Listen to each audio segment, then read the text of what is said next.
Kazakistan'daki Uygurlar ülkenin sunduğu imkanları kullanarak ana dillerini öğreten öğretmenler için bir takdir törenini düzenledi. Özgür Asya Radyosu'nun haberine göre Kazakistan Uygurlarının Cumhuriyet Etno-Kültürel Merkezi Sosyal Birliği ülke genelinde düzenlenen Öğretmenler Günü münasebetiyle Cumhuriyet Dostluk Evi'nde Uygurca eğitim veren okullarla işbirliği platformuyla ana dil öğretmenleri takdir töreni düzenledi.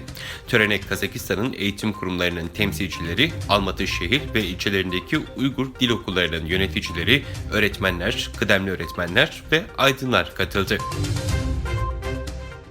Dünya Uygur Kongresi bir basın açıklaması yayınlayarak Çin lideri Xi Jinping'i Çin Komünist Partisi Genel Sekreteri olarak 3. döneminde Uygurlara ve diğer Türk milletlerine yönelik politikalarını acilen gözden geçirmeye çağırdı. Basın açıklamasında 10 yıl önce Xi Jinping Çin Komünist Partisi Genel Sekreteri olarak ilk görevine başladığında Uygurlara getireceği acıyı kimse öngöremezdi. Liderliği altındaki 10 yıl boyunca Çin hükümeti Uygurlara ve diğer Türklere karşı şimdi uluslararası alanda insanlığa karşı suç ve soykırım olarak kabul edilen bir baskı politikası tasarladı ve uyguladı denildi. Almanya'nın 3 büyük istihbarat teşkilatının 17 Ekim pazartesi günü düzenlediği yıllık halka açık duruşmada Federal İstihbarat Servisi'nin yabancı istihbarattan sorumlu direktörü Bruno Kahl, Alman milletvekillerini Çin hakkında fazla saf olmamaları konusunda uyardı. Federal Meclis'teki yıllık kamuya açık duruşmada Kahl, Askeri Karşı İstihbarat Servisi Direktörü Martina Rosenberg ve İç istihbarattan sorumlu Federal Anayasayı Koruma Servisi Direktörü Thomas Haltwang'la yukarıdaki görüşü ifade etti. Her 3 istihbarat şefi de duruşmada özellikle Çin'in oluşturduğu tehdit konusunda uyardı ve Almanya ile Rusya arasındaki durumu tartıştı. İngiltere'deki milletvekili Alicia Kearns, pazar günü Manchester'da Hong Konglu protestoculara saldıranlar arasında Çin Başkonsolosu Zheng Shua'nın da olduğunu söyledi.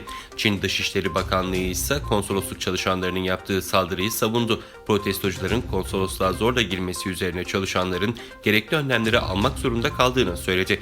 Fakat görüntüler bakanlığın anlatımını yalanlıyor. Olay anında çekilen videolarda protestocuların konsolosluğa zorla girmediği, aksine konsolosluk binasına zorla sokularak dövüldüğü görülüyor. İngiltere Dışişleri Bakanı olayın ardından Çin maslahatgüzarını bakanlığa çağırdığını söyledi. Japon basınında çıkan haberlere göre Japonya Başbakanı Fumio Kishida cumartesi günü Avustralya'ya yapacağı ziyarette Çin'in hızla artan askeri gücüne yanıt olarak ikili savunma işbirliğinin nasıl güçlendirileceğini Başbakan Albanese görüşecek. Bu yılın Ocak ayında Fumio Kishida ve zamanın Avustralya Başbakanı Scott Morrison tarihi Avustralya-Japonya savunma karşılıklı erişim anlaşması olarak bilinen anlaşmayı imzalamıştı.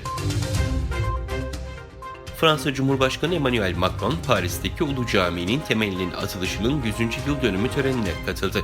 Fransa'da Müslümanlara karşı bir kin ve güvensizlik durumu oluşturulmasına izin vermeyeceklerini ifade eden Macron, bir tarafta Fransızlar, öteki tarafta Müslümanlar diye bir şey yok dedi. Macron, Paris Ulu Cami'nin yöneticisine Fransa'nın en büyük devlet nişanı olarak kabul edilen onur nişanını takdim etti.